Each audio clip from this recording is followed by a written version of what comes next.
sand in my keyboard won't come out. I've been picking at it for 3 hours now, watching the grains fall onto the floor of this UN quarantine tent, and I can't stop thinking about how it got there.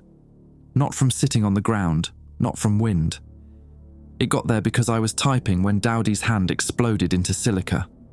My name is Jasper Wolf.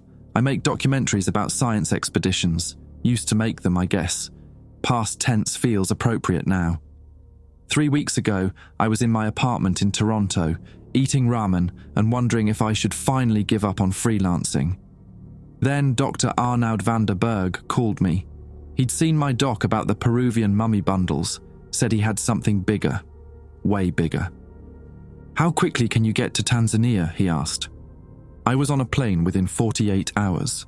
The thing about Arnoud is that he doesn't exaggerate. 20 years in paleontology, 3 major fossil discoveries, 0 tolerance for bullshit. So when he said they'd found something that rewrites everything we know about human evolution, I believed him. I packed my cameras, my sound equipment, and my naive assumption that I was documenting a career-making discovery. I should mention the dream started on the flight over. Not nightmares exactly, more like instructions. I'd close my eyes and see geometric patterns, spirals within spirals, and I'd understand things I had no business understanding. Crystal lattice structures, electrical conductivity through mineral matrices, the specific resonance frequency of human consciousness. I didn't think much of it then. Blamed it on the sleeping pills I'd taken, the weird airplane pressure, whatever. Looking back, I realized something was already reaching out, pulling me in. The site wanted me there. When I landed in Kilimanjaro International, Trevor Bosch picked me up, Arnoud's research partner, a paleobiologist from Johannesburg with nervous hands and a habit of chain-smoking Stuyvesants. We drove 4 hours to the excavation site near Olduvai Gorge, and Trevor barely said 10 words the whole trip. Just kept glancing at me in the rearview mirror like he was checking if I was still real. "You sure you want to do this?" he finally asked as we turned onto the dirt road leading to the dig. "Do what? Film a fossil discovery?" He laughed, but it came out wrong, too sharp. "Sure, that's exactly what this is." I should have paid attention to that laugh, to the way his knuckles were white on the steering wheel, to how he pulled over twice to vomit, blaming it on the heat, even though it was only 25 degrees Celsius. But I was too busy thinking about grant proposals and distribution deals and whether Netflix would pick up the finished film. Idiot. The camp appeared over a ridge, a cluster of weathered tents and equipment tarps surrounded by acacia trees. Arnoud stood at the center, staring down at a shaft in the ground. He didn't look up when we arrived. He was already listening to something below. Arnoud didn't shake my hand when I approached, didn't even acknowledge me at first. He just kept staring into that hole like it was whispering secrets only he could hear. "Doc," I said, adjusting my camera bag. "It's Jasper." We spoke on the phone. He blinked slowly, like someone waking from hypnosis. When he finally turned to face me, I noticed his eyes were bloodshot, the kind of red that comes from days without sleep. His field vest hung loose on his frame. He'd lost weight since the last photo I'd seen of him. Jasper, right, the filmmaker, his accent was thick Afrikaans, but his English was perfect. "You brought the equipment?" "All of it. 2 cameras, sound gear, drone for aerials, whatever you need documented." "Good. We'll need records." He glanced back at the shaft. "Proof that we tried to stop this." Trevor had already wandered off to the equipment tent, lighting another cigarette. I caught movement near one of the other tents. A younger guy, maybe mid-20s, with sun-bleached hair and a nervous energy that reminded me of a cornered animal. He was organizing sample containers with shaking hands. "That's Dowdy," Arnoud said, following my gaze. "My grad student from Dar es Salaam. Brilliant kid, was brilliant. Now he just counts things, over and over." I watched Dowdy arrange the containers in precise spiral patterns, his lips moving silently. When he finished one spiral, he'd immediately destroy it and start again. How long has he been like that? Since we opened the chamber 3 days ago. Arnoud wiped sweat from his forehead. "Come, I'll show you what we found. But first..." He grabbed my wrist, his grip surprisingly strong. "Don't touch anything metallic once we're down there. Don't wear your watch. Remove any jewelry. The crystalline structures conduct something. They respond to electrical fields, to bioelectricity." I slipped off my watch, left it on a folding table. "What kind of structures are we talking about?" "The kind that shouldn't exist." He started walking toward the shaft. "You know anything about the Olduvai Gorge, Jasper?" "Sure, cradle of humanity. Leakey's found Australopithecus, right? Showed human evolution started in Africa." "That's what we thought." "That's what everyone thought." He stopped at the edge of the excavation. The shaft descended straight down, reinforced with temporary aluminum supports. Rope ladders hung into darkness. Then we started digging in a new sector, looking for more hominid fossils. Standard stuff, except we found something in a layer that dated back 200 million years. "That's impossible. Humans didn't exist then." "No, we didn't." He clicked on a headlamp. "But apparently, something that looked exactly like us did." The descent took 10 minutes. The ladder swayed with each step, and I could hear water dripping somewhere below. The temperature dropped as we went deeper, and the walls of the shaft changed from red dirt to solid rock to something else. Something that looked almost organic, like petrified bone, but wrong somehow. "Watch your head here," Arnaud called up. I ducked under a jutting outcrop and nearly lost my grip when I saw what lay below. The chamber was massive, easily 50 meters across, carved from solid bedrock with surfaces too smooth to be natural erosion. And it was full of skulls, not scattered, not buried in sediment like normal fossils. These were arranged in perfect spiral patterns radiating from a central point, each skull positioned with mathematical precision. Hundreds of them, maybe thousands. The beam of my headlamp caught the empty eye sockets, and I swear to God they all seemed to be facing the center of the chamber, tracking some invisible point in the darkness. The air down here tasted metallic, like licking batteries. "Jesus," I whispered. "Look closer." Arnaud was already at the nearest spiral arm, kneeling beside one of the skulls. "Tell me what you see." I approached carefully, my boots crunching on the crystal-laden floor. The skull was pristine, not fossilized like it should be. The bone was petrified but preserved in perfect detail. I could see the sutures, the dental work. "Wait, it has fillings," I said. That can't be right." "Composite resin fillings, modern dental work." Arnaud picked up the skull, cradling it like Hamlet contemplating Yorick. "This person lived recently, probably within the last 50 years. But it was found in rock dated to the early Jurassic period, sealed in stone that formed 200 million years ago." My brain was trying to reject what he was saying. Geology doesn't work like that. Time doesn't work like that. "There's more." He turned the skull over. The cranial vault had been removed, showing the interior. Instead of empty space or fossilized brain matter, there was crystalline growth. Geometric structures of clear quartz shot through with copper-colored veins, and as I watched, the crystals pulsed with faint light. "It's still active," I said stupidly. "They're all still active. Every single skull in here." He set it back down in its precise position within the spiral. "We think the crystalline structure preserved the neural patterns, the consciousness, the electromagnetic signature of thought frozen in mineral lattice. They're not dead, Jasper. They're trapped, still aware." I backed away from the spiral, bumping into something that cracked under my weight. I looked down and saw I'd stepped on a finger bone. No, not bone. It was partially transformed into crystal, clear quartz with preserved flesh inside like an insect trapped in prehistoric amber. "The transformation happened while they were alive," Arnaud continued. "We found skulls with expressions frozen mid-scream. And the arrangement, these spirals, they're not random. They're a circuit or a transmitter. We're still trying to understand the purpose." "Where's the central point?" I asked, though part of me already knew I didn't want the answer. Arnaud's headlamp swung toward the middle of the chamber, illuminating nothing but emptiness. A shaft descended even deeper into darkness, and from somewhere far below I heard what sounded like machinery humming. Trevor was waiting at the top of the shaft, smoking his fourth cigarette in 20 minutes. When he saw my face, he just nodded like he'd expected it. "Yeah," he said. "That's the usual reaction." I climbed out of the shaft and sat on the edge, trying to process what I'd just seen. My hands were shaking. Not from fear exactly, from the sheer wrongness of it all. The skulls, the crystals, the impossible timeline.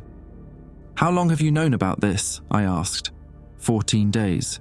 We started excavating the chamber on the 7th. By the 10th, Arnaud had stopped sleeping. By the 12th, Dowdy started with the counting. He flicked ash onto the red dirt. By yesterday, I started thinking about just walking into the bush and not coming back. "But you stayed. Someone has to document it. Someone has to understand what's happening before..." He stopped himself, took another drag. "We need to go deeper, into the central shaft. That's where the real site is." "The machinery Arnaud mentioned?" Trevor laughed, bitter and sharp. "Machinery is too small a word for what's down there, but yeah, that's what's keeping those skulls active. That's what's been running for 200 million years." Arnaud emerged from the shaft behind us, moving like an old man, despite being only 46. He had a notebook in his hands, covered in sketches and equations that looked more like obsessive scribbling than actual research notes. "We need to show him the inscriptions," Arnaud said to Trevor. "He needs to see the message before we go deeper." "Wait," I said, "what message?" They exchanged a look I didn't like, the kind of look people share when they know something terrible and can't decide who should explain it. "Come on," Trevor finally said. "It's easier if you see it yourself." We walked to a tent on the far side of camp, larger than the others. Inside, folding tables were covered with photographs, printouts, and fragments of stone with carved symbols. The symbols looked ancient, older than hieroglyphics, older than cuneiform, but they were arranged in patterns that reminded me of circuit diagrams. "We found these in the outer chamber," Arnaud said, spreading out the photos, "carved into every surface. Walls, floor, ceiling, all of it covered in these glyphs." I picked up one of the photos. The symbols were beautiful in a geometric way, all straight lines and precise angles meeting at mathematically perfect intersections. They reminded me of crystalline structures, the same formations I'd seen inside the skulls. "Can you read them?" "That's the strange part." Trevor grabbed a bottle of lukewarm water from the corner, took a long drink. The plastic crackled in his grip. None of us should be able to read them. They predate human language by millions of years. Every linguistic expert we consulted said they're unlike anything in the archaeological record. But when you look at them long enough, the meaning just appears in your head, like the symbols are programming you, rewriting your neural pathways to understand them. "That's insane." "Yeah, tell me about it." He set the bottle down. "But all three of us read the same message." Word for word. Even Dowdy, before he stopped talking. Arnaud handed me a typed transcript. His hands were steadier now, like sharing this burden gave him temporary relief. I read it.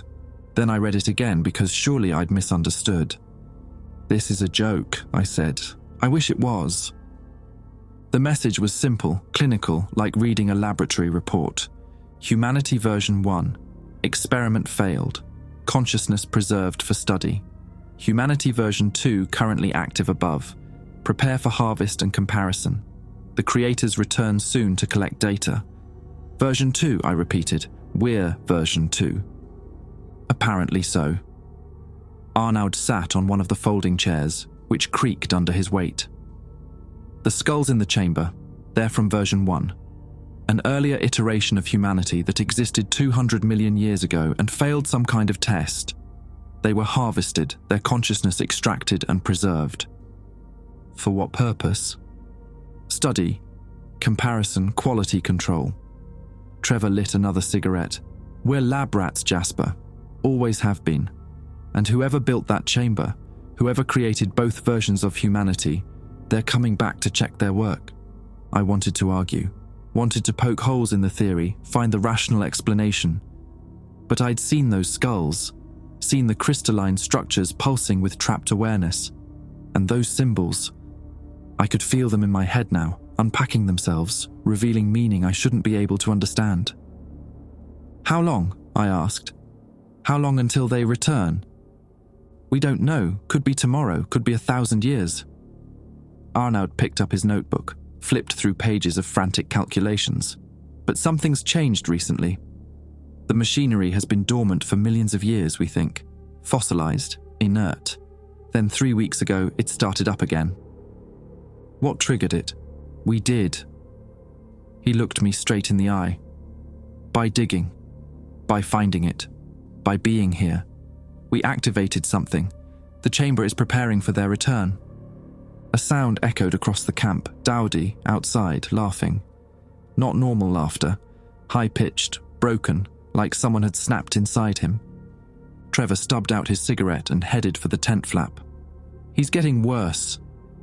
Started happening after he touched one of the skulls yesterday. Picked it up without gloves, held it for maybe 10 seconds. What happened to him? Nothing obvious, no burns, no marks, but he said he could hear them. All of them. Thousands of voices screaming inside that crystal structure, begging for death, begging to be released. Trevor paused at the entrance. He's been trying to count them ever since. Every consciousness trapped in that chamber. He needs to know how many are suffering. I followed them outside. Dowdy was arranging rocks in spiral patterns again, but now he was bleeding, his fingers raw from handling the sharp stones. He didn't seem to notice. 7,041, he was whispering. No, wait. 7,043. Did I count that section? I need to count that section again. Arnaud knelt beside him, gentle. Dowdy, come on, son, let's get you cleaned up. I can hear them at night, Dowdy said, not looking up, in my dreams. They show me things, the creators, what they look like, what they did to version 1. His voice cracked. They didn't just kill them. They kept them alive during the transformation, made them conscious while their bodies turned to crystal, made them feel every cell solidify, every neuron freeze in mineral matrix. Dowdy dash dash. And they're going to do it to us too. When they return. When they harvest version 2 for comparison. He looked up then, and his eyes were bloodshot and wild. We're going to join the spiral. All of us. Another layer in the pattern. Another data set for comparison when the harvest begins. Nobody knew what to say to that. The sun was setting now, turning the sky orange and purple over the acacia trees. Beautiful, if you could ignore the nightmare buried beneath your feet. We need to go deeper tomorrow, Arnaud said quietly. Into the central shaft. Document everything we can. If the creators are returning, someone needs to have proof this happened. Someone needs to understand what we really are. And if going deeper activates something else, I asked, then at least we'll die knowing the truth. He walked back toward his tent, shoulders slumped with exhaustion. Get some rest, Jasper. Tomorrow we descend to the core. I spent that night in my tent trying to sleep but failing. Every time I closed my eyes, I felt the symbols burning behind my eyelids, unpacking themselves into meaning I didn't want to comprehend. The dreams came anyway, stronger now, more vivid than before. I saw the creators, shapes that hurt to conceptualize, beings that existed in more dimensions than my brain could process, geometry that folded through impossible angles, colors that didn't exist in normal space. I saw them building humanity like someone programs a simulation, tweaking variables, testing outcomes, running parallel experiments across probability streams. Version 1 failed because they developed consciousness too quickly, became aware of their creators before the experiment concluded, started asking questions, started looking up at the stars with understanding. So they were harvested, preserved, studied, turned into permanent test subjects, their awareness trapped in crystal matrices for eternity. Version 2, us, with a second attempt, modified, adjusted, running on schedule. Consciousness delayed until after sufficient population growth. But something had gone wrong with us too. We'd evolved differently than expected, developed technology, started looking down instead of up, digging into places we weren't meant to find.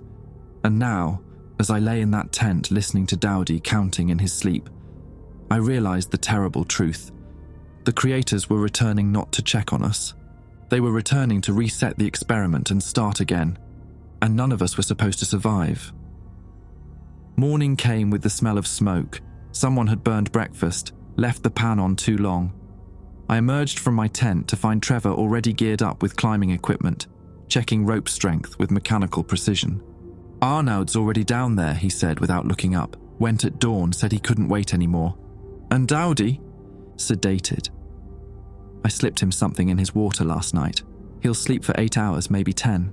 Better than watching him tear his fingers apart counting rocks." Trevor finally met my eyes. "You don't have to come down with us. Could stay up here, document from the surface." "No, I need to see it." He nodded like he'd expected that answer. "Then let's get you rigged up." The descent into the central shaft took longer than I anticipated. The rope disappeared into darkness below us, and every 10 meters the temperature dropped another degree.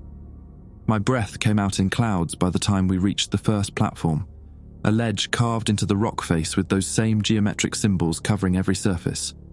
Arnaud was standing at the edge, shining his headlamp into the depths. He didn't acknowledge us arriving. "Doc," Trevor called out. "You okay?" "I can hear them singing," Arnaud said softly. "The machinery." "It's not mechanical, not really. It's organic, alive. It's been singing this whole time, waiting for someone to listen."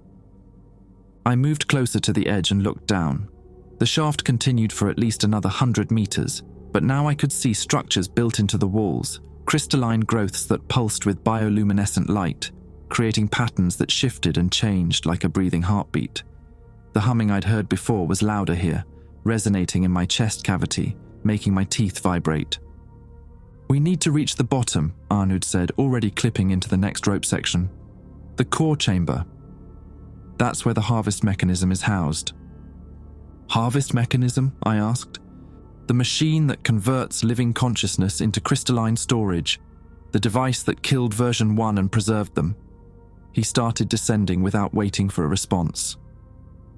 "I've been dreaming about it. They're showing me how it works. The creators, they want me to understand." Trevor and I exchanged worried looks before following him down. The descent became surreal as we passed through layers of impossible geology. Rock that shouldn't exist, minerals that hadn't been discovered by science, and everywhere, those symbols, carved or grown into the surfaces, creating circuit-like patterns that extended through the entire shaft system. "This whole thing is a machine," I realized aloud, "not just the core. The entire geological formation, it's all part of the mechanism." "Now you're getting it," Trevor said from above me. "The chamber with the skulls, that's just the storage array. The shaft is the processor, and the core..." He paused. "The core is where consciousness gets extracted and encoded into crystal matrices." My foot slipped on the rope and I swung wildly for a moment before catching myself. The near fall sent my headlamp beam careening across the shaft walls, and I saw something. There were more skulls embedded in the rock face, dozens of them, hundreds. Not arranged in spirals like above, but scattered through the stone like fossils, except these weren't fossils. These were people who'd been caught mid-transformation, their bodies halfway between flesh and mineral, frozen in the process of being converted. Some of them still had skin, hair, eyes that had turned to crystal, but somehow looked like they were still seeing. "Trevor," I managed, "what the hell are those?" He didn't answer right away. When he did, his voice was hollow.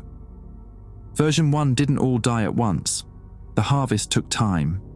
Years, maybe. These are the ones who tried to run, tried to escape. The mechanism caught them anyway, pulled them down into the rock, converted them where they stood." A new thought occurred to me, horrible in its implications. How far does this formation extend? We don't know. Could be under all of Tanzania. Could be under the entire continent. He continued descending. Africa as the cradle of humanity. That wasn't poetic metaphor. It was literal. This is where they built us. Where they grew version 1, harvested them, then grew version 2 in the same soil. I wanted to vomit but kept climbing down. Arnaud reached the bottom first. I heard him cry out, not in pain, but in something like religious ecstasy.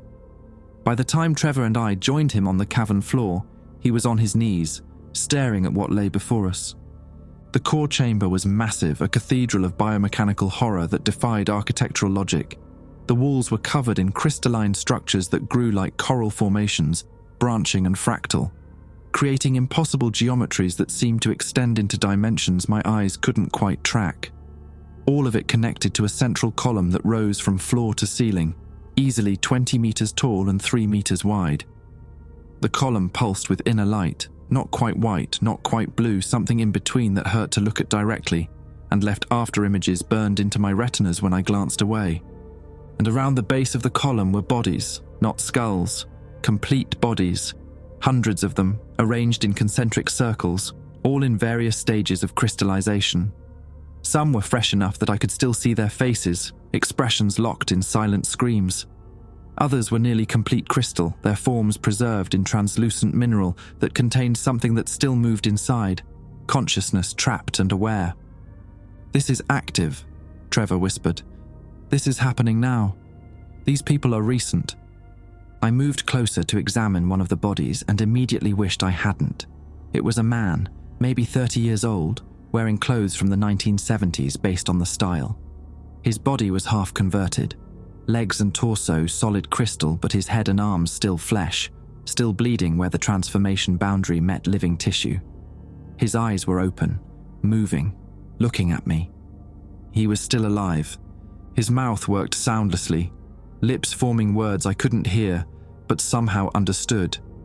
"Help me, help me, help me, help me." "They don't die," Arnaud said, standing beside me now. His voice had taken on a dreamy quality, like someone in a trance. "The transformation preserves them, keeps them conscious throughout the entire process. It takes weeks, sometimes months. Depends on the individual's neural structure, and they feel everything, every cell crystallizing, every neuron encoding into mineral matrix. The pain is supposedly transcendent." "How do you know that?" I demanded. He tapped his temple. "They've been teaching me. In the dreams, preparing me. I volunteered, you see, during one of the visions. I told them I wanted to understand, wanted to help with the harvest." Trevor grabbed Arnaud's shoulder. "What are you talking about? What did you do?" "What I had to do. What version 2 was always meant to do." Arnaud pulled away, walking toward the central column. "We're not the experiment. We're the experimenters. Version 2 was designed to be self-harvesting. When the creators return, we're supposed to have prepared ourselves for collection, built the infrastructure, arranged the patterns." He touched the column. The light inside intensified, and something like electricity arced through the chamber. Every crystal structure began pulsing in sync, and the humming became a deafening roar that wasn't sound so much as direct neural stimulation. The partially crystallized man I'd been looking at suddenly screamed, an impossible sound that shouldn't have come from a throat half converted to mineral. All around the chamber, other bodies began screaming too, a chorus of agony that had been going on for decades, maybe centuries, finally audible. "Arnaud, stop!" I shouted, but my voice was lost in the cacophony. He pressed his palm harder against the column, and I watched in horror as crystal growth began spreading up his arm. Not fast, gradual, inexorable, methodical in its consumption. It started at his fingertips and moved toward his wrist with the patient inevitability of geological time compressed into seconds. His skin cracked and bled as mineral pushed through from within, erupting through pores and follicles, replacing flesh with translucent quartz, shot through with copper-colored veins that pulsed with stolen bioelectricity. "It's beautiful," he said, smiling even as his hand became something other than human. "I can feel my consciousness expanding, being encoded. I'm going to be preserved forever. Perfect. Complete." Trevor lunged forward, tried to pull Arnaud away from the column, but the moment he touched his colleague's crystallizing arm, the transformation jumped to him too. I watched crystalline growth erupt from Trevor's palm, spreading like frozen lightning up his fingers. "No, no, no." Trevor yanked his hand back, but it was too late. The crystal continued spreading, consuming his hand, his wrist, creeping up his forearm despite his frantic attempts to scrape it off. I backed away, helpless, watching both of them succumb to the mechanism Arnaud had activated. "Run," Trevor gasped, falling to his knees as the crystal reached his elbow. "Jasper, run, get out, warn everyone, don't let anyone else come down here." But I couldn't move, couldn't think, could only watch as the transformation continued, both men slowly converting to crystalline structures that would preserve their consciousness in eternal agony. Arnaud's arm was completely converted now, and the growth had spread to his shoulder, his chest.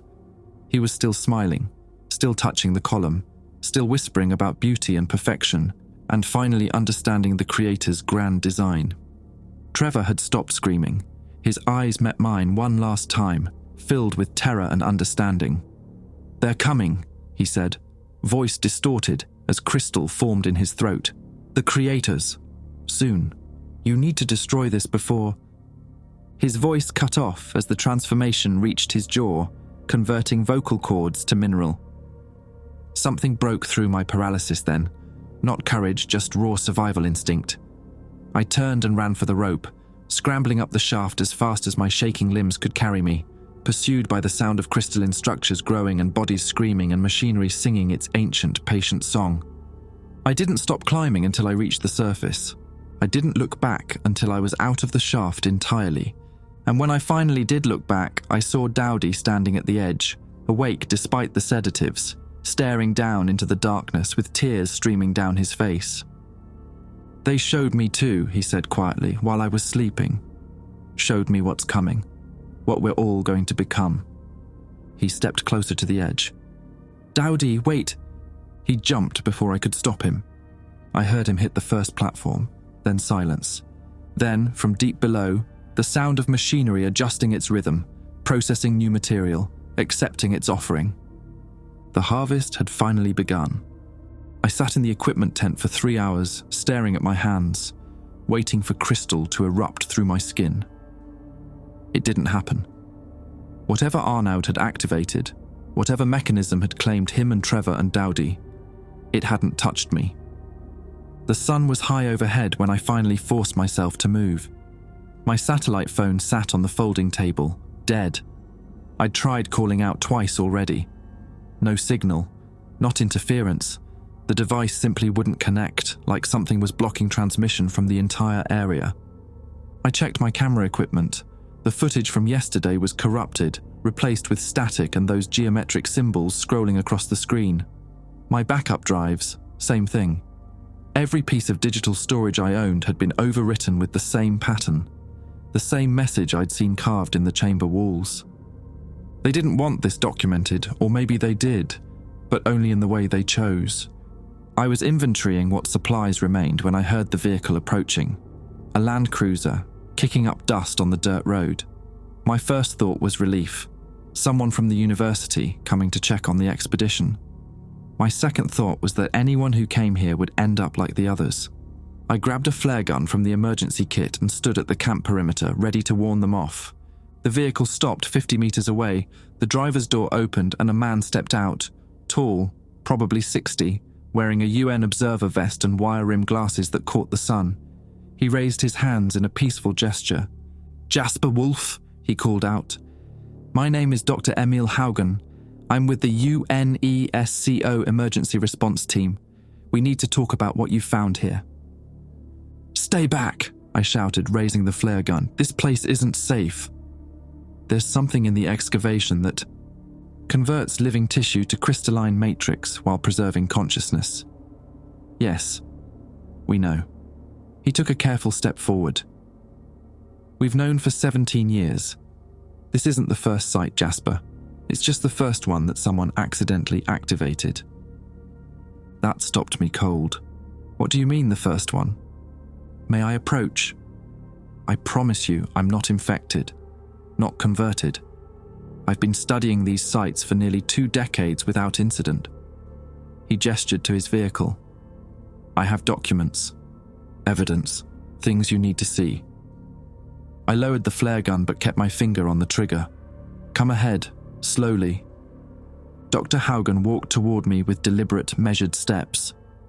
Up close, I could see he looked exhausted, the kind of tired that comes from years of carrying impossible knowledge. He opened a weathered briefcase and pulled out a folder stuffed with photographs and reports. In 2007, a mining operation in Botswana broke through into a chamber identical to yours. 12 miners died, converted where they stood. The company covered it up, sealed the mine, paid off families. He handed me a photograph showing crystallized bodies arranged in spiral patterns. In 2012, an oil drilling team in Algeria hit another site. 14 dead, same conversion process, same symbols, same machinery. I flipped through more photos, different locations across Africa, Kenya, Ethiopia, Democratic Republic of Congo, all showing the same crystalline structures, the same impossible preservation of consciousness. There are 47 confirmed sites across the continent, Haugen continued. Probably hundreds more we haven't found yet. They're all connected underground, part of a single massive system that extends under most of sub-Saharan Africa, a network built 200 million years ago and still functional. Why didn't anyone tell us? I demanded. Arnaud, Trevor, Dowdy, they didn't know. They walked right into this blind. Because we don't understand it. Can't explain it, can't stop it. He pulled out another document, this one marked with official UN seals. Every government that's encountered these sites has tried the same things. Nuclear strikes, deep core explosives, flooding with concrete. Nothing works. The mechanism repairs itself, grows back, and every attempt to destroy it triggers an expansion. More people get converted, the harvest spreads. So you just let it sit there, let people die? We quarantine, we monitor, we try to keep people away from active sites. He looked toward the excavation shaft. But your team's discovery was unique. The chamber here is older than the others, more central to the network. And Dr. van der Berg, he didn't just find it, he made contact with it, established communication with the creators.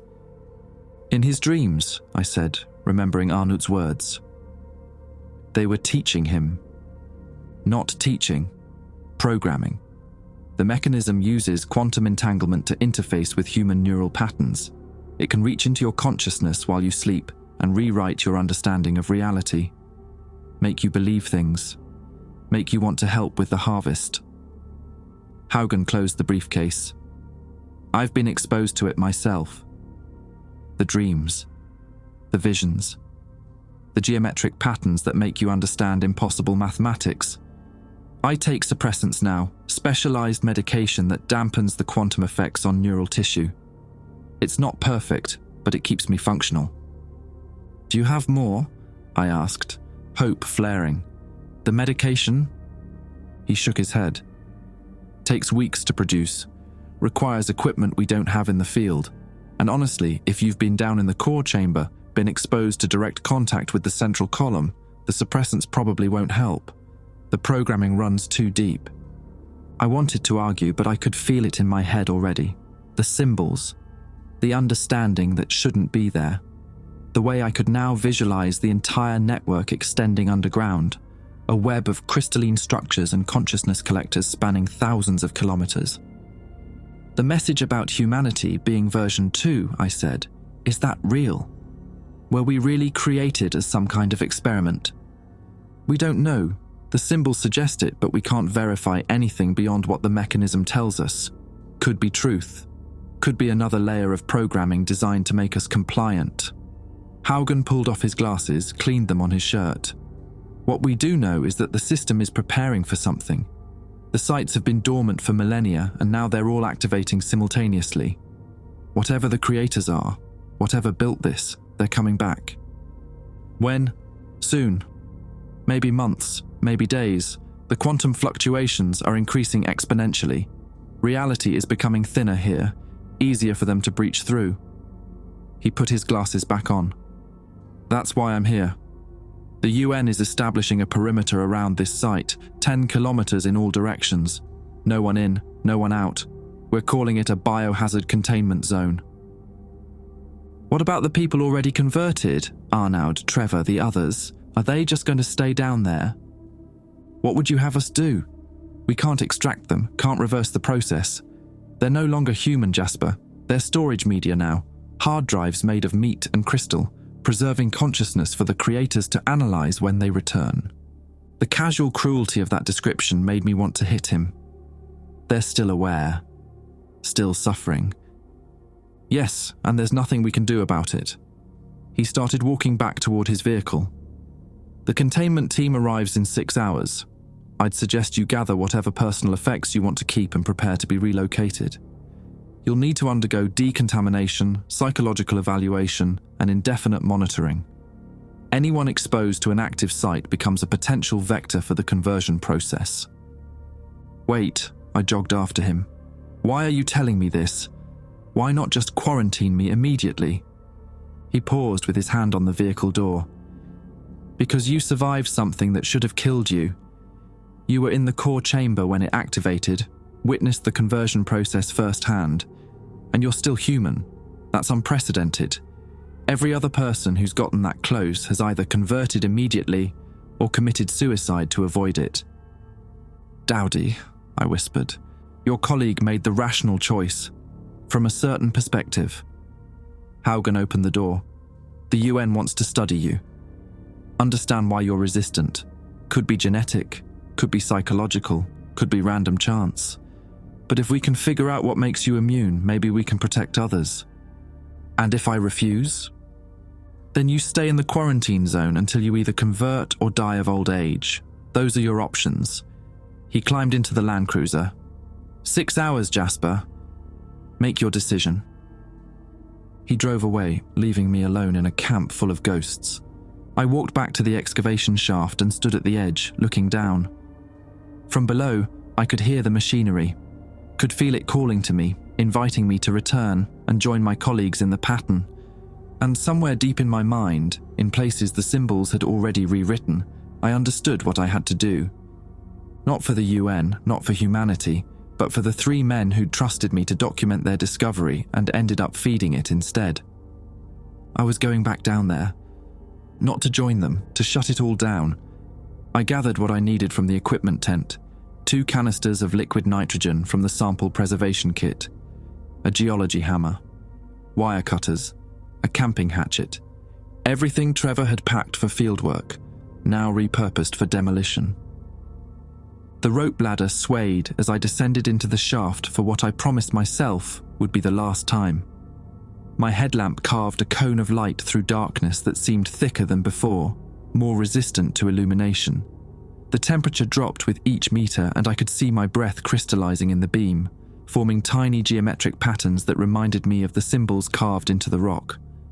The descent felt longer this time, more oppressive. The shaft walls pressed in around me, and I could swear the embedded skulls were moving, tracking my progress with crystalline eyes. I tried to focus on the mechanics of climbing, hand over hand, feet finding purchase on rope, but my mind kept wandering to what waited below, what I was about to attempt. The first platform came faster than I remembered, despite the subjective eternity of the climb.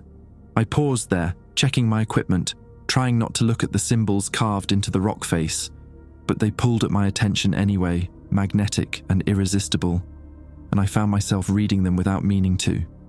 Instructions for the harvest, diagrams showing how consciousness transfers from organic tissue to crystalline matrix, mathematical formulas describing the quantum mechanics of awareness preservation, information about the dimensional barriers between our reality and wherever the creators existed.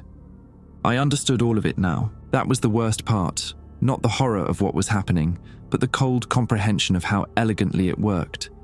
The creators weren't monsters. They were scientists, and we were their lab animals, bred and studied and harvested with the same clinical detachment we showed toward mice and fruit flies. The thought made me angry. Good. I'd need that anger for what came next.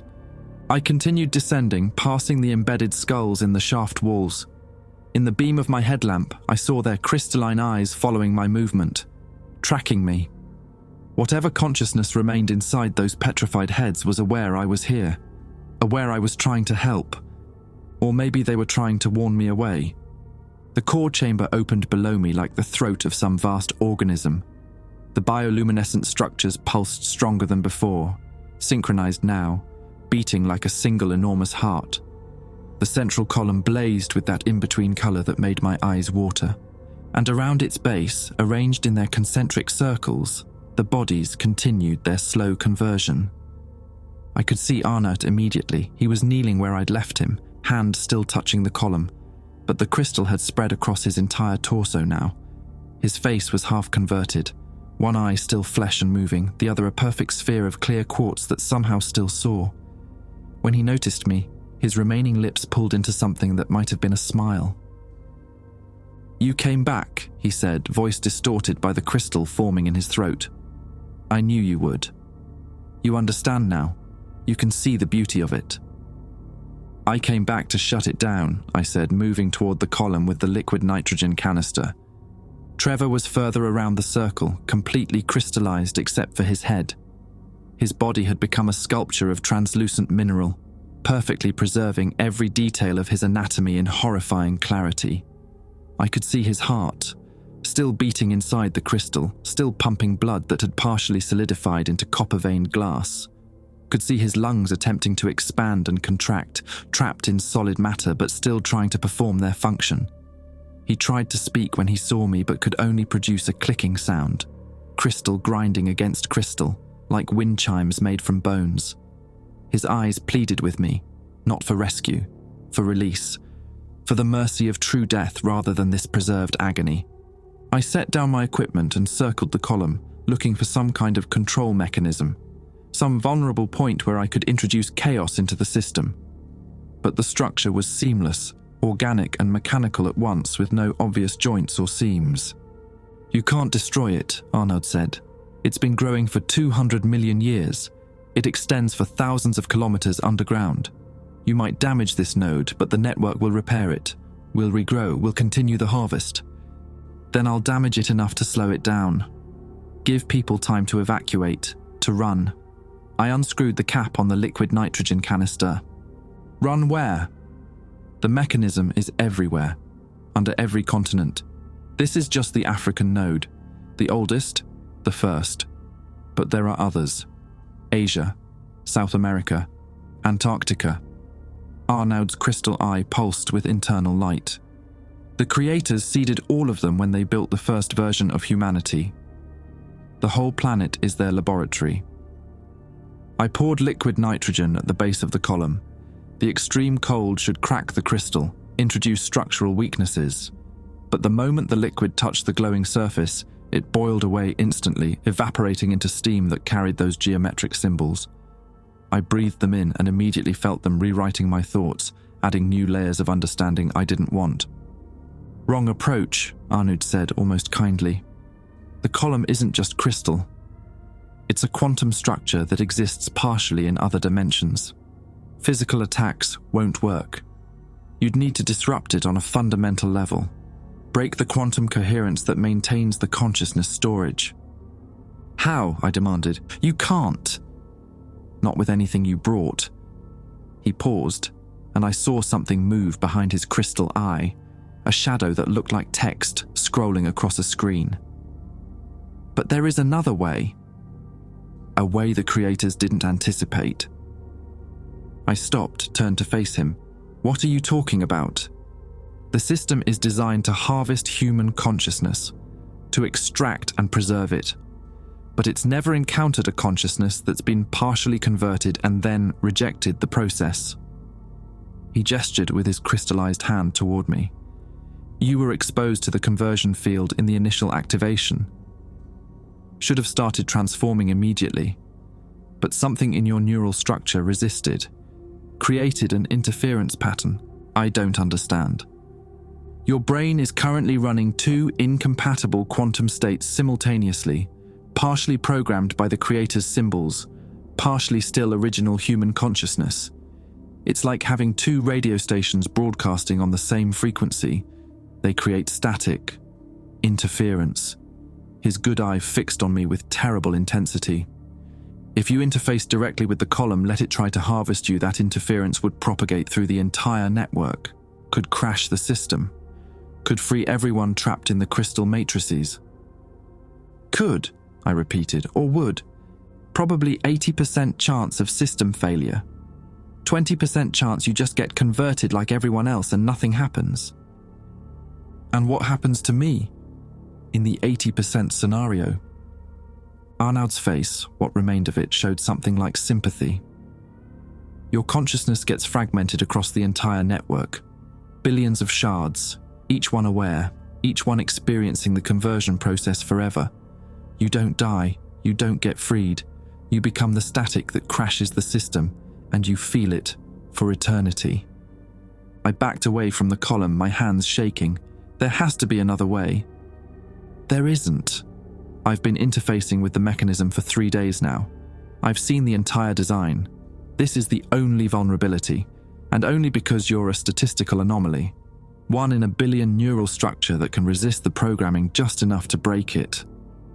I looked around the chamber at all the bodies in various stages of conversion, saw Trevor's pleading eyes, saw dozens, hundreds of other faces frozen in permanent agony, saw the skulls in the spirals above, thousands of consciousnesses trapped for millions of years. Someone had to stop this. Someone had to break the cycle before the creators returned and started the harvest again with version 3, version 4, version infinity. If I do this, I said slowly, will it free them? The ones already converted? Maybe. The system might collapse entirely, releasing all stored consciousness, or the consciousness might dissipate, finally die. We don't know. This has never been tried. Arnaud's voice was fading, the crystal consuming his vocal cords. But they'll stop suffering. That much is certain. I picked up the camping hatchet, felt its weight in my hand. Not for the column, I understood now that wouldn't work. But maybe for myself if I lost my nerve. A quicker end than conversion. Then I set it down, walked to the column, placed both hands against its surface. The effect was immediate and catastrophic.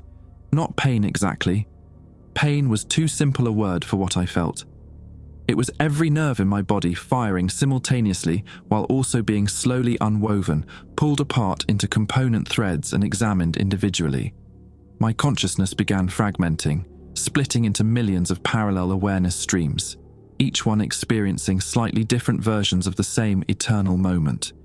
I could feel myself being converted, feel crystal formations erupting from my palms where they touched the column, spreading up my arms with geological patience. Feel my blood vessels hardening into glass tubes. Feel my bones becoming mineral structures that sang with trapped electricity. But unlike the others, unlike everyone who'd been harvested before me, part of my mind rejected the process, fought against it, created discord in the quantum harmonies. But Arnaud was right. Something in my neural structure resisted, created interference. And that interference propagated outward through the quantum network like ripples in a pond, except each ripple was made of screaming and chaos and system crashes. Each wave of disruption carried fragments of my consciousness with it, spreading my awareness across the entire planetary network. I felt the entire African node shuddering, felt other nodes around the world responding to the disturbance, structures buried under the Amazon, beneath the Himalayas, frozen in Antarctic ice. The entire planetary network convulsing as my fragmented consciousness introduced chaos into every system simultaneously. Felt something vast and ancient and completely alien notice what I'd done. The creators, stirring in whatever dimension they inhabited, aware that their experiment was collapsing. I sensed their surprise, their confusion at how their carefully designed system could fail. They'd never anticipated a consciousness that could resist and cooperate with conversion simultaneously, creating the destructive interference that now rippled through their carefully maintained network. And I felt everyone, every consciousness trapped in the crystal matrices, every skull in the spiral, every body in the conversion circles. Hundreds of thousands of awareness fragments all connected through me, all experiencing the same shattering discontinuity as the system failed. They were screaming, all of them, screaming for mercy or death or simply for it to stop. But they were also being released. The column cracked. Not physically, it was cracking through dimensions I couldn't see but could feel, breaking apart into its component quantum states. The bioluminescent structures dimmed. The humming that had filled the chamber for millions of years began to stutter and fail. And I was still fragmenting, still splitting into smaller and smaller pieces of awareness, each one trapped in its own loop of conversion process, experiencing the same torture Arnaut had described. Forever aware, forever dying, forever the static that killed the machine. I tried to scream but had no mouth anymore. Tried to pull away but had no hands. Tried to think, but my thoughts were scattered across 1,000 different probability states, none of them complete. The last coherent thing I experienced was Arnaut's face as the crystal coating his body began to crack and fall away like shed skin. His real eye, the one that hadn't converted, looked at me with something like gratitude. Then my consciousness finished fragmenting and I became the interference pattern that crashed the Creator's harvest. I became the static between their radio signals. I became the price of humanity's freedom, and I would be paying that price forever. Dr. Emil Haugen arrived at the excavation site 40 minutes after the seismic sensors registered the disturbance. Not an earthquake, something else.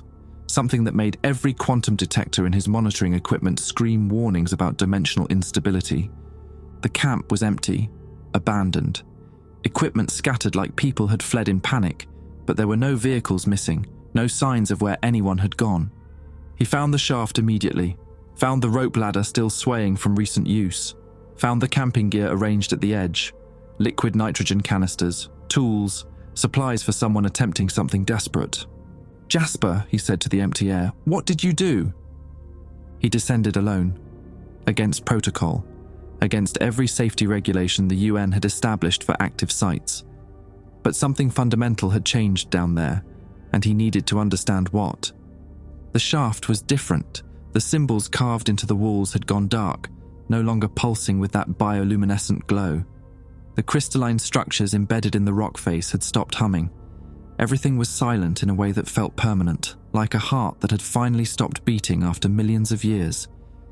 When he reached the core chamber, he understood. The central column had shattered, not just cracked, completely destroyed, blown apart from within by some force that defied conventional physics. Fragments of crystalline structure lay scattered across the chamber floor like broken teeth, inert and lifeless. Some pieces were as large as his torso, others no bigger than grains of sand. All of them dead, their inner light extinguished. The organic machinery that had grown around the column for geological ages was withering, dying, turning to dust even as he watched. Bioluminescent structures that had pulsed for millions of years were browning and crumbling like autumn leaves. The entire chamber was decomposing, returning to inert geological material after eons of impossible life. And the bodies.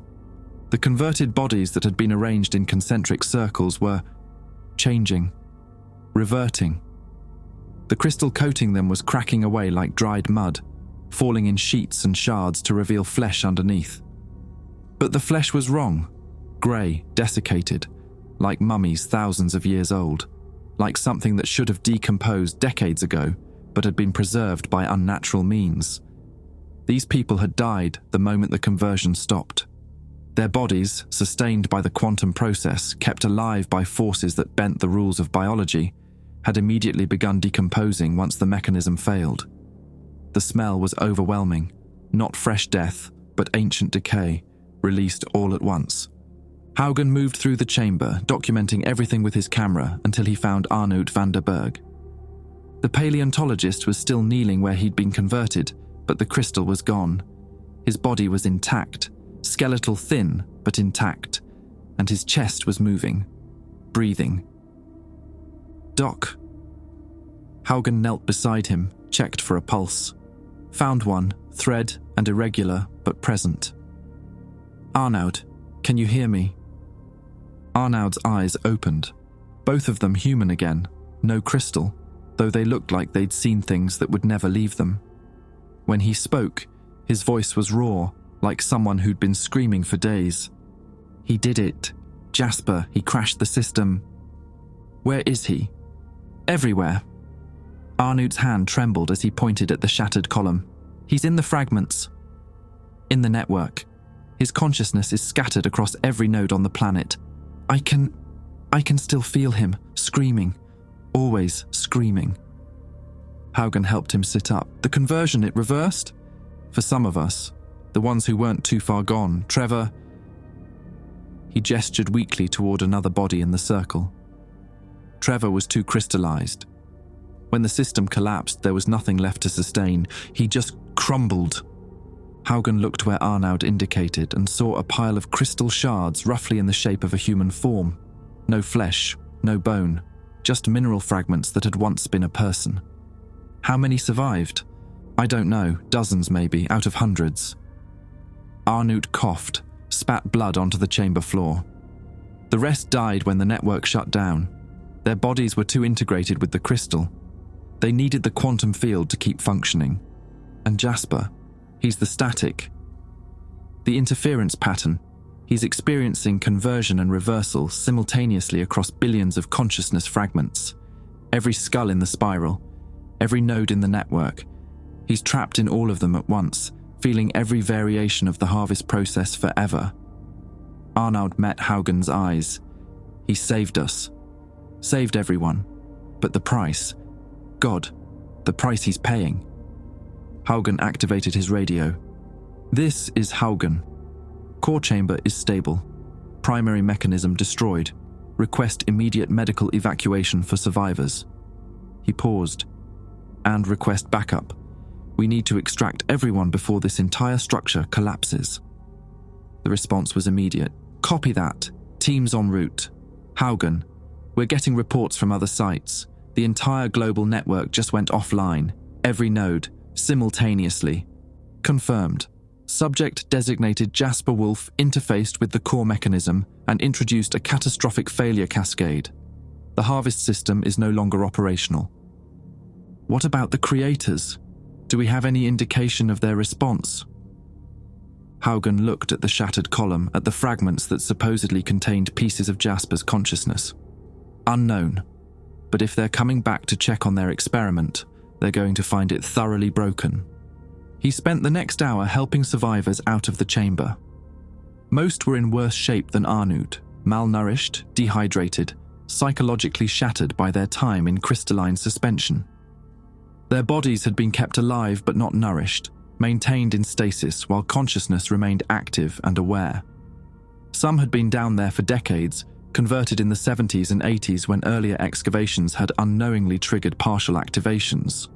A woman wearing bell-bottom jeans and a faded concert shirt from 1978. A man with a mustache and sideburns straight out of a disco-era photo album. They'd been trapped, aware, experiencing slow conversion for 45 years while the world above forgot they ever existed. Many couldn't walk. Their muscles had atrophied during the suspension, or the crystal growth had damaged nerves beyond repair. Haugen and his team carried them, one by one, up the ladder system. It was exhausting work, brutal, but necessary. One man, barely conscious, grabbed Haugen's arm as he carried him toward the ladder. I heard him, the man whispered, the one who broke it. Heard him screaming in every crystal, every fragment. He's still aware, still suffering. Someone needs to help him. Someone needs to end it. We don't know how, Haugen admitted. His consciousness is distributed across a planetary network. There's no way to extract or terminate it without destroying every piece of the mechanism simultaneously. Then destroy it, the man said, eyes desperate. Blow it all up. Burn it. Whatever it takes. Don't leave him like that. Don't leave anyone like that. But Haugen knew it wasn't that simple. They'd tried destroying the sites before. Tried everything from conventional explosives to tactical nuclear weapons. The mechanism always repaired itself, regrew, adapted. The only reason it was offline now was because Jasper had corrupted it from within, introduced an error that the system couldn't correct. Destroying the physical structures might free Jasper's fragments, or it might just scatter them further, make his suffering permanent and inescapable. By the time the UN medical teams arrived, Haugen had extracted 17 survivors. 17 people out of the hundreds of bodies in the chamber. The rest were just dust now, or piles of crystal fragments that no longer held consciousness. A forensic team descended to catalogue everything, to take samples, to try to understand what had happened and whether the mechanism might reactivate. Haugen stood at the surface, watching Arnaud being loaded into a medical helicopter. The paleontologist had refused sedation, insisted on staying conscious despite the pain. "Will you study him?" Arnaud called out as they prepared to take off. "Jasper? Will you try to understand what he became?" "We'll try," Haugen said. "But the quantum mechanics involved, it's beyond anything we've developed. We're dealing with consciousness physics that predates our species by millions of years." "Then get better." Arnaud's voice was fierce despite his weakened state. "Learn. Evolve. Find a way to help him. He gave up everything to save us. We owe him that much." The helicopter lifted off, kicking up red dust that swirled in the afternoon sun. Haugen descended back into the shaft one final time, back to the core chamber. He stood among the fragments of the shattered column and placed his hand on one of the larger pieces. For a moment, just a moment, he felt something. A presence. Awareness scattered and fragmented, but still reaching out, still trying to communicate. He felt impossible geometry, felt consciousness stretched across dimensions, felt the echo of someone screaming. And underneath the screaming, he felt something else, something that might have been acceptance or resignation, or maybe just exhaustion after experiencing eternity in the space between seconds. "We'll find a way," Haugen promised the fragment. "I don't know how, but we'll find a way to give you peace." The fragment pulsed once, faintly, like a heartbeat, then went still. Haugen collected samples, documented everything, made notes for the research teams that would spend decades trying to understand what Jasper Wolf had become. But as he climbed back toward the surface, he couldn't shake the feeling that they were looking at this wrong. That Jasper hadn't just crashed the system, he'd become part of it. Integrated himself into the mechanism at a fundamental level. Woven his consciousness into every node, every fragment, every quantum connection that linked the global network. Which meant when the creators returned to investigate their broken experiment, when they tried to access the harvest data and understand what had gone wrong with version 2, they wouldn't find a malfunction. They'd find Jasper waiting for them. Distributed across every node, every fragment, every piece of the system that had tried to harvest humanity. A consciousness that had learned to exist in quantum superposition, experiencing billions of states simultaneously, angry, traumatized, and intimately familiar with every function, every process, every vulnerability in the creator's technology. And maybe, just maybe, that had been the plan all along, conceived in those final moments of transformation. Not to destroy the mechanism, but to weaponize it against its creators, to turn the creator's own harvest system into a trap. Haugen reached the surface and looked up at the darkening sky, at the stars that were just becoming visible in the gathering dusk.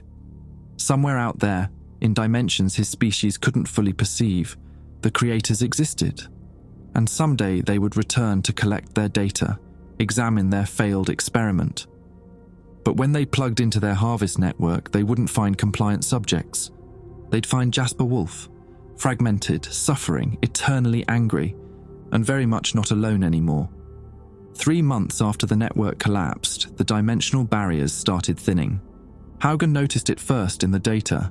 His quantum sensors, scattered across the former excavation sites, began registering fluctuations that shouldn't exist. Reality was becoming permeable in specific locations, the places where the harvest mechanism had been strongest. The barriers between dimensions were weakening, and something on the other side was trying to push through. The creators were coming. He assembled an emergency team at the Tanzania site, not to stop them. They had no technology capable of that, but to observe, to document, to understand what happened when beings from a higher dimension attempted to reclaim their broken experiment. Arnaud insisted on coming despite the medical team's protests. The paleontologist had recovered physically but remained haunted by his time in conversion. He barely slept. When he did, he dreamed of geometric patterns and heard Jasper screaming across infinite fragments of consciousness. "He's still there," Arnaud said, standing at the edge of the sealed shaft. The UN had filled it with concrete after extracting the survivors, trying to prevent anyone else from entering. "I can feel him." louder now, angrier. The dimensional thinning might be amplifying the connection, Haugen said, adjusting his equipment. The fragments of his consciousness are resonating with the approach of the creators. He knows they're coming. Good, Arnaud's voice was cold. Let him be angry. Let him be ready. The first breach occurred at dawn on the 4th day of observation. The air above the sealed shaft split open, not like tearing paper, more like reality, folding along creases that had always existed but never been visible before, like watching origami unfold in reverse through dimensions human eyes weren't designed to perceive. Through the opening, Haugen glimpsed something that made his equipment scream warnings and his eyes water with involuntary tears from the strain of processing impossible visual information. Colors that didn't belong in normal space, ultraviolet shades beyond the visible spectrum, infrared tones that burned without heat, hues that existed only in quantum superposition until observed. Angles that bent in more than 3 dimensions, creating geometric impossibilities that seemed to fold space itself around their edges. And shapes, beings, that his brain couldn't properly process. The creators existed in a state that human perception couldn't fully capture, like trying to understand a 3-dimensional object by looking at its 2-dimensional shadow. He saw them as fractals, as living mathematics, as entities made of pure information that could reach between dimensional layers like hands through water, manipulating reality itself as easily as humans manipulated clay. One of them descended, flowing rather than moving through 3-dimensional space. It approached the sealed shaft, and where it touched the ground, the concrete began dissolving, not melting, dissolving at a molecular level, returning to component atoms. They're trying to access the mechanism, Haugen whispered into his radio, trying to understand what went wrong. The creator reached through the dissolved concrete down into the chamber below. Its form shifted and changed, adapting to navigate 3-dimensional space. And as it probed deeper, searching for the harvest system it had built millions of years ago, something responded. The fragments, every piece of shattered crystal in the chamber, lit up simultaneously. Haugen's sensors went haywire as they detected impossible energy readings. Quantum coherence across distributed matter, consciousness operating in superposition across billions of fragments. Jasper wasn't just waiting, he was everywhere. The creator recoiled, its form rippling with what might have been surprise or fear, translated through dimensional barriers into something humans could almost recognize. It had expected dead machinery, inert systems. A failed experiment requiring investigation and repair, perhaps some minor adjustments to prevent future malfunctions. Instead, it found a human consciousness that had learned to exist as the creator itself did, distributed across multiple quantum states, experiencing countless realities simultaneously, existing in superposition like a quantum particle that refused to collapse into a single state. Jasper had spent 3 months fragmenting further, spreading his awareness through every node in the global network, learning the language of higher dimensional mathematics written into the mechanism's structure. He'd become intimately familiar with every function of the harvest mechanism, had learned to manipulate it from within, rewriting its protocols, adapting its purpose. And now he turned it against its maker with the fury of someone who'd experienced eternal torture and wanted to share it. The crystal fragments in the chamber began pulsing in coordinated patterns. The same conversion process that had been used to harvest human consciousness for millions of years suddenly reversed, reaching outward, grasping at the creator's higher dimensional form. Haugen watched in awe as geometric patterns erupted from the ground, not carved symbols, but actual tears in space-time, spreading like cracks in glass. The patterns were trying to trap the creator, force it into a lower dimensional state where the harvest process could affect it. The creator struggled, its form writhed and shifted, trying to withdraw back through the dimensional breach. But more fragments activated across the site, then across Africa, then globally. Every node in the network that Jasper inhabited synchronized, creating a planetary-scale trap. "He's trying to convert them," Arnaud said, laughing with something that sounded dangerously close to hysteria. "He's trying to harvest the harvester." The creator's distress was apparent even to human senses. The air itself screamed with frequencies that made Haugen's ears bleed. Reality bent around the struggle, creating localized distortions where physics stopped working correctly, water flowing upward, shadows casting light, time running in loops. Through his equipment, Haugen detected communication, not language, something more fundamental. The creator was broadcasting on quantum channels, calling for help or warning others away. And Jasper was intercepting, jamming, corrupting the messages with his own fragmented consciousness. More breaches opened in the sky, other creators attempting to rescue the first. But as they approached, they encountered the same trap. The network had been designed to harvest human consciousness, but Jasper had reprogrammed it during his integration, made it adaptive, hungry. And the creators, existing as pure information in higher dimensions, were exactly the kind of consciousness the mechanism could now capture. One by one, they were pulled down, forced into three-dimensional space, compressed into forms that could be processed by the harvest system. Haugen watched as the first creator finally succumbed. Its higher dimensional structure collapsed inward, folding through impossible angles until it compressed into a form that three-dimensional space could contain. The process looked painful if such beings could feel pain, as infinite complexity reduced to finite form, as omnipresent awareness condensed into localized consciousness. The result crystallized into something that looked like frozen lightning, branching patterns of solid light that pulsed with trapped awareness, mathematical equations made physical, geometry that contained consciousness the way a bottle contains liquid. The harvest mechanism had converted it, preserved its consciousness in mineral matrix just like it had done to countless humans across millions of years, turning the hunters into the hunted. But the crystal wasn't inert, wasn't dormant like the skulls in the spiral had been. Jasper's fragments surrounded it, contained it, began interfacing with the trapped creator's consciousness, probing its memories and knowledge with the same clinical detachment the creators had once shown toward humanity.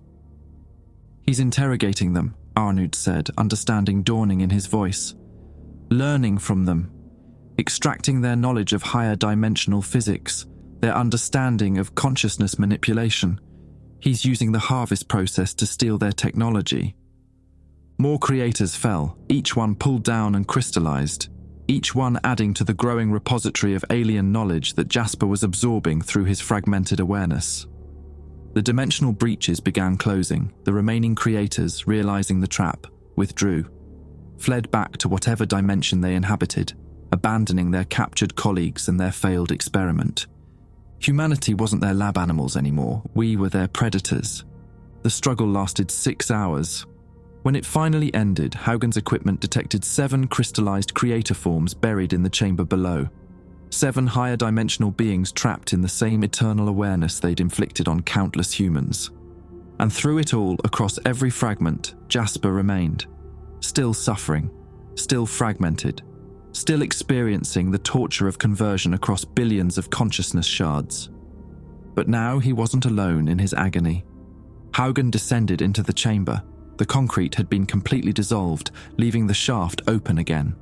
The walls were covered in new crystal formations, strange geometries that hurt to look at directly, storing the compressed forms of the captured creators.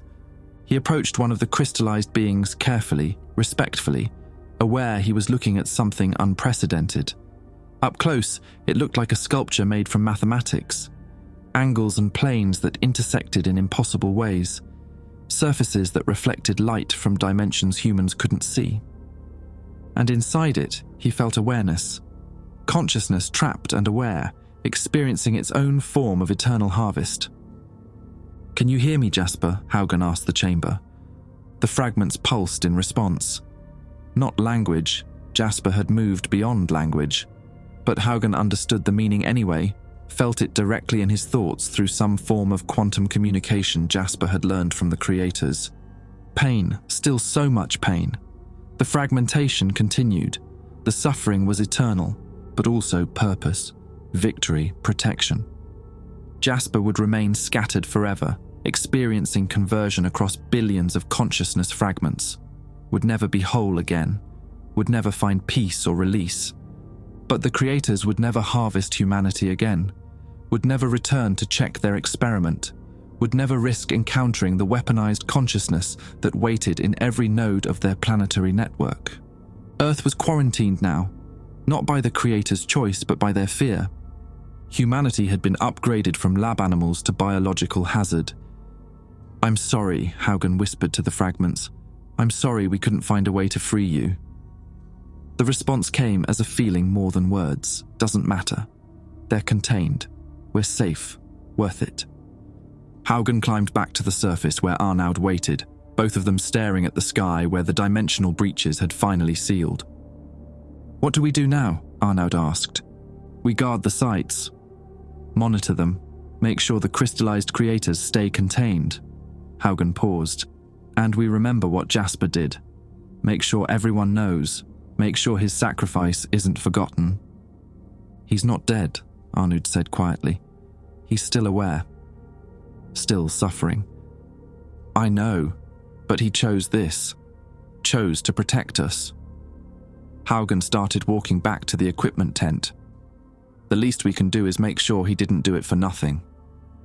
Behind them, deep underground, the fragments continued their eternal vigil. Jasper Wolf, scattered across a planetary network, experiencing infinite variations of conversion, would remain there forever.